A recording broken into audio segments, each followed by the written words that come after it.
उधर बहराइच में वन विभाग को आखिरकार एक बड़ी कामयाबी मिल गई है। जिस आदमखोर की तलाश में तमाम टीम्स लगी हुई थी, 5वें भेड़िए को पिंजरे में कैद कर लिया गया है। पिंजरे में कैद ये आदमखोर न जाने कितने लोगों पर हमला कर चुका था और बहुत ही कड़ी मेहनत लगी। नतीजा ये रहा कि यह आदमखोर आखिरकार शिकंजे में आ गया।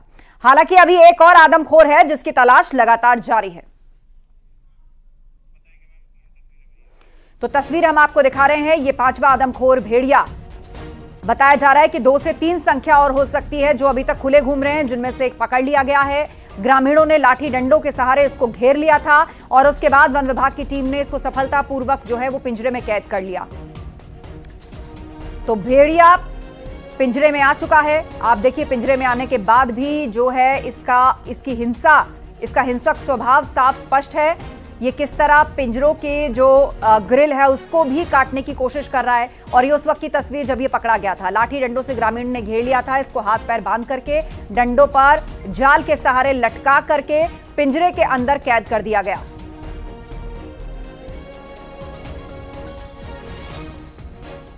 पांचवा भेड़िया पकड़ा गया है। हमने 6 पकड़ने की बात कही गई थी, उसमें से 5 पकड़ लिए हैं। एक अभी भी फरार है, भगा हुआ है और उसको भी हम जल्द ही पकड़ लेंगे। जब हमारा सही टाइम आएगा, उसका ख़राब टाइम आएगा, तभी पकड़ पाएंगे। प्रयास तो लोग हम डेली कर रहे हैं, 100% कर रहे हैं। हमारी ये टीम है जो है, कुछ यहाँ पर हमने कुछ किराए पर लोगों को रखा है जो यहाँ पर हमारी सामान ले आने ले जाने में वो तमाम तरीके से मदद करते हैं। अभी ये जो है इसको कवर्ड करके रखा गया, इसको कवर्ड करके रखा गया है। अभी हमारे chief wild life warden sir इसको निर्णय लेंगे कि ये कहाँ जाएगा। अच्छा सर, दूसरी चीज़ ये है, क्या ये कौन सा भेड़िया? एक कहा जाता था एक लंगड़ा भेड़िया, एक अल्फा है। लंगड़ा नहीं है। हाँ। ये निश्चित तौर पर 1 लाख से ज्यादा ग्रामीणों ने राहत की सांस ली है। और राहत की सांस हो भी क्यों ना, क्योंकि लगातार इस क्षेत्र में भेड़िए की दहशत बनी हुई थी। कभी खबर आ रही थी कि भेड़िया छत पर जा रहा है, कभी खबर आ रही थी कि भेड़िए ने यहाँ हमला किया है, कभी खबर आ रही थी कि भेड़िए ने जो है पशुओं पर हमला कर दिया है। तो तमाम तरीके की खबरों के बीच में आखिरकार आज सुबह जब भेड़िए को पकड़ा गया तो इन 1 लाख से ज्यादा ग्रामीणों ने राहत की सांस ली है। और ये सभी ग्रामीण उम्मीद कर रहे हैं कि आने वाले दिनों में, यानी बहुत जल्द, 6वें भेड़ियों को, जिसे लंगड़ा सरदार कहा जा रहा है, वो पकड़ा गया है। कह सकते हैं कि आज तगड़ा सरदार पकड़ा गया है और बहुत जल्द लंगड़ा सरदार भी पकड़ जाएगा। कैमरा पर्सन गोपी गिरी के साथ उमेश श्रीवास्तव, न्यूज़ 18 बहराइच। अब एक बार फिर से देखिए ये एक्सक्लूसिव तस्वीरें कि किस तरह से इसको पिंजरे में कैद करके रखा गया है और सभी ग्रामीण बेहद खुश हैं। 1 लाख से ज्यादा ग्रामीण इस वक्त खुशी से झूम रहे हैं कि आखिरकार वो घड़ी, वो लम्हा आ गया जिसका इंतजार ये लोग कई महीनों से कर रहे थे। और इससे पहले 4 भेड़िया और पकड़े जा चुके थे, लेकिन ये 5वां भेड़िया जो लगातार हमला कर रहा था, अलग अलग गांवों में घूम करके अटैक कर रहा था, कभी बकरी और कभी पशुओं पर भी ये भेड़िया अटैक करता था। ये 5वां भेड़िया ट्रैप कर लिया गया है और इस भेड़िया को आप देख सकते हैं कि अब ये भेड़िया कितना शांत दिख रहा है, बिल्कुल शांत पिंजरे में बैठा हुआ है। तो निश्चित तौर पर वन विभाग के लिए बड़ी कामयाबी है। ग्रामीणों की मदद से वन विभाग की टीम ने इस भेड़िए को पकड़ा है। न्यूज़ 18 की टीम लगातार इस कछार के क्षेत्र में घूम ही रही है। कछार के क्षेत्र में हम लोग लगातार हरिबख्श का पुरवा और सिसैया चूड़ामली सहित तमाम गांवों में घूम रहे थे और लगातार यहां ड्रोन उड़ा करके भेड़िए को पकड़ने की कोशिश की जा रही थी। लेकिन वन विभाग की अधिकारी रेणु सिंह का कहना है कि ड्रोन की वजह से भेड़िया इतना समझदार प्राणी है कि वो समझ जाता था कि लगता है कि उसके इलाके के जो और भेड़िए गायब हुए हैं वो इसी मशीन की वजह से, इसी आवाज की वजह से गायब हुए हैं। इसीलिए वो थर्मल ड्रोन जैसे ही उड़ता था वो अपना ठिकाना बदल लेता था। लेकिन इस बार वन विभाग की टीम ने थर्मल ड्रोन का सहारा नहीं लिया, बल्कि पग चिन्हों का सहारा लिया। भेड़िए की पग चिन्हों का सहारा लिया गया और जो देसी तरीका है, देसी तरीके से वजह से ही ये भेड़िया पकड़ा गया है। और खबर जौनपुर से, लड़के का हाई वोल्टेज ड्रामा सामने आया। 4 लेन के फ्लाईओवर पर चढ़ा, पुलिस के सामने उसने छलांग लगाई और बच्चा चोर समझकर उसको दौड़ाया गया था और बचने के लिए उसने फ्लाईओवर की ग्रिल पर से छलांग लगाई। 4 लेन के फ्लाईओवर पर चढ़ गया एक लड़का, उसको बच्चा चोर समझा गया था और लोगों ने उसको दौड़ा लिया था और अपनी जान बचाने के लिए वो जो है फ्लाईओवर पर चढ़ गया और उसकी ग्रिल से उसने पुलिस के सामने ही छलांग लगाई। ये देखिए किस तरीके से पूरी घटना हुई है। ये लड़का जो कि फ्लाईओवर के ऊपर चढ़ा हुआ है, पुलिस के सामने उसने यहां से छलांग लगा दी। पुलिस की मौजूदगी यहां पर है, इसको बच्चा चोर समझ करके दौड़ाया गया था और पुलिस के सामने ही ये फ्लाईओवर से कूद गया। भागते भागते इस फ्लाईओवर पे पहुंचा और उसके बाद ऊपर की तरफ चढ़ गया और फिर देखते ही देखते उसने पुलिस के सामने यहां पर छलांग लगा दी। तो ये हाई वोल्टेज ड्रामा जौनपुर में हुआ है, जहां पर एक लड़के को भीड़ ने बच्चा चोर समझकर दौड़ाया और उसके बाद ये इस तरह से फ्लाईओवर पर आया, उस पर चढ़ बैठा और फिर यहीं से ही नीचे इसने पुलिस की मौजूदगी में छलांग लगाई। 4 लेन का ये फ्लाईओवर है जिसके ऊपर ये चढ़ गया।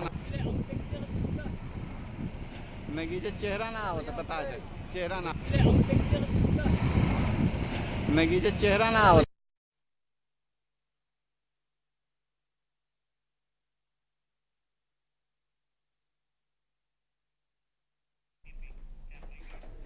कानपुर में कालिंदी एक्सप्रेस को डीरेल करने की साजिश के पीछे आतंकी संगठन आईएसआईएस का खुरासान मॉड्यूल हो सकता है। सूत्रों के मुताबिक इस मामले को औपचारिक तौर पर एनआईए टेक ओवर कर सकती है। जांच एजेंसी के सूत्र के मुताबिक इस आतंकी मॉड्यूल ने साल 2017 में भोपाल रेलवे स्टेशन पर एक पैसेंजर ट्रेन में टाइम बॉम्ब रखा था और जिसमें विस्फोट होने से कई यात्री घायल हुए थे। और तफ्तीश के दौरान इस आतंकी वारदात के जो तार है वो बिहार के मोतिहारी में हुए इस रेल हादसे के आरोपियों से जुड़े थे और साथ ही दुबई में कारोबार करने वाले नेपाल के शमशुल हुदा का नाम इसमें सामने आया था। और अब तक जितनी तफ्तीश हुई है उसमें कालिंदी एक्सप्रेस के जिस डब्बे में पेट्रोल और बारूद मिला था उसका कनेक्शन कन्नौज के छिबरा मऊ की दुकान का है और सूत्रों के मुताबिक यह रेलवे लोन वुल्फ अटैक की कोशिश है। तो कानपुर में सिलेंडर से ट्रेन के टकराने के मामले में एक्शन जारी है। पुलिस एटीएस की जांच एजेंसी 10 किलोमीटर के रेडियस में पूछताछ कर रही है।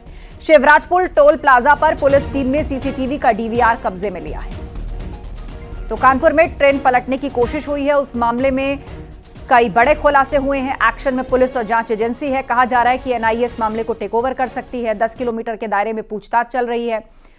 शिवराजपुर टोल प्लाजा पर भी पुलिस पहुंची है और ये वो जगह जहां पर सिलेंडर और पेट्रोल भरी बोतल मिली थी। आतंकी संगठन पर शक गहराता जा रहा है। आईएसआईएस का खुरासान मॉड्यूल जिस पर शक जताया जा रहा है कि यह घटना उसी की सोची समझी साजिश हो सकती है। लोन वुल्फ अटैक की कोशिश रेलवे को निशाना बनाकर यहां पर प्लान की गई थी। कन्नौज की दुकान से डब्बे का कनेक्शन सामने आया है, यह भी सोर्सेस से पता लगा है। एक्शन में पुलिस और जांच एजेंसी है। डब्बे में पेट्रोल और बारूद मिला था।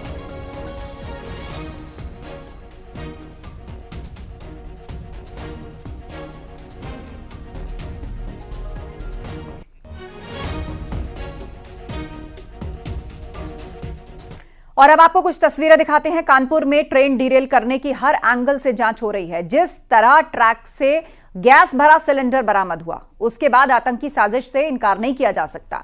वहीं आईबी और एनआईए की टीम मामले की गहनता से जांच कर रही है। जांच एजेंसियों को साजिश के पीछे पाकिस्तान की खुफिया एजेंसी आईएसआई का हाथ होने का शक है।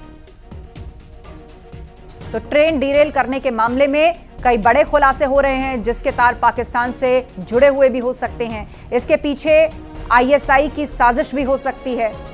टेरर एंगल से अब पूरे मामले की जांच की जा रही है।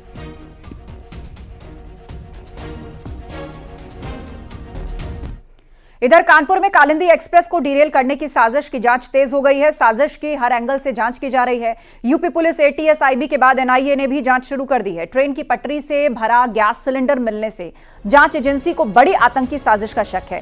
तो वहीं मामले में अब तक 14 संदिग्ध लोगों को हिरासत में लिया गया है जिनसे लगातार पूछताछ जारी है।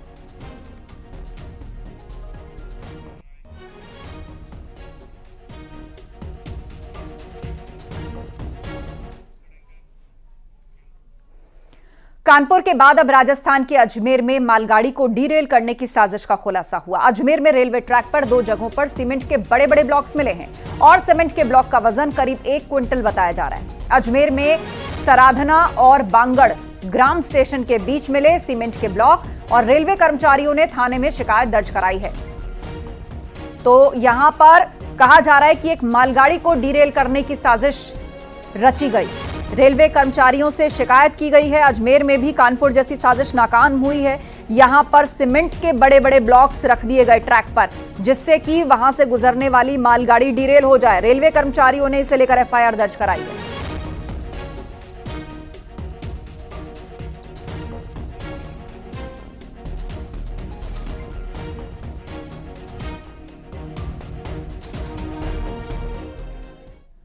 और अमरोहा में दर्दनाक हादसा हुआ है। तेज रफ्तार कार ने एक महिला को टक्कर मार दी। हादसे में महिला की मौके पर दर्दनाक मौत हुई है। हादसे का सीसीटीवी फुटेज सामने आया है।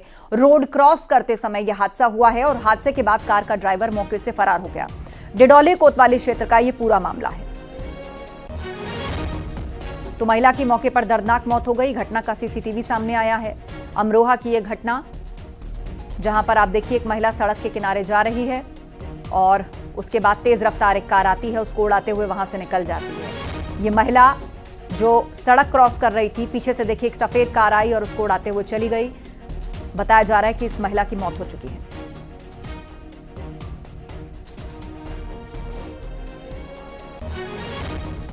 और खबर लखनऊ से है। सीएम योगी ने बिना नाम लिए अखिलेश यादव पर निशाना साधा। मुख्यमंत्री ने कहा कि अच्छा ना करने वालों को बुरा ही लगेगा। सीएम योगी ने कहा कि जब एसपी की सरकार थी तब क्या करते थे, भर्ती की प्रक्रिया को कोर्ट को रोकना पड़ा था। सीएम योगी ने कहा कि एसपी की नीति नियत अच्छी नहीं थी। सीएम योगी ने यह भी कहा कि अपराधी कभी नहीं कहता कि मैं दोषी हूं। ये वही लोग हैं, गलती करेंगे लेकिन स्वीकार नहीं करेंगे, इसीलिए जनता बार बार ठोकर मार रही है।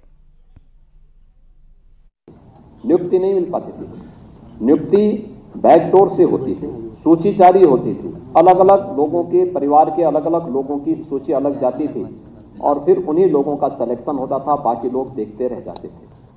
स्वाभाविक रूप से जिन लोगों ने कभी अच्छा किया ही नहीं, तो जब अच्छा होगा तो उनको बुरा तो लगेगा ही, क्योंकि वे एक्सपोज हो रहे हैं और इसलिए दुष्प्रचार का भी सहारा लेते हैं, दुष्प्रचार का भी सहारा लेते हैं। तमाम दुष्प्रचार करेंगे, तमाम प्रकार के अनर्गल प्रलाप करेंगे। उनसे ही पूछा जाना चाहिए जब उनकी सरकारें थी तब क्या कर रहे थे, क्यों नहीं भर्ती की प्रक्रिया पारदर्शी तरीके से संपन्न हो पा रही थी और क्यों बार बार न्यायपालिका को इन भर्ती की प्रक्रियाओं को रोकना पड़ा था। ये 2017 के पहले क्यों नहीं मिल पाई? कारण था 2017 के पहले न सरकार की भर्ती की कोई नीति थी, न नीयत अच्छी थी, भ्रष्टाचार और अनावश्यक रूप से घूसखोरी उनकी पहचान बन चुकी थी। आज उससे प्रदेश को मुक्त किया गया है, सख्ती से ऐसे तत्वों के खिलाफ लगाम कसी गई है। तो स्वाभाविक रूप से जब गिरोह का कोई व्यक्ति परेशान होगा तो गिरोह के सरगना को तो परेशान होना स्वाभाविक है और वो परेशान होंगे तो कुछ न कुछ तो बोलेंगे। भाई आप, हमने देखा बड़े बड़े डकैत और अपराधी जब पकड़े जाते हैं वो कभी नहीं कहता साहब मैं इसमें दोषी हूं। वो अभी अंतिम दम तक, जब तक उसको प्रमाण नहीं दिखा दिया जाता है कि देखो भाई तुमने ये कृत्य किया, वो कहता साहब मैंने नहीं किया है। फिर उसको फुटेज दिखाए जाते हैं, अरे देखो ये सब क्या है, कहता हाँ साहब गलती हो गई। तो यही कहते हैं, ये वही लोग हैं जो गलती करते हैं स्वीकार नहीं करेंगे, लेकिन इनको इनके फुटेज दिखाने पड़ते हैं, बताने पड़ते हैं और फिर इनको एहसास कराना पड़ता है तुमने गलती की है और इसलिए प्रदेश की जनता बार बार तुम्हें ठुकरा रही है।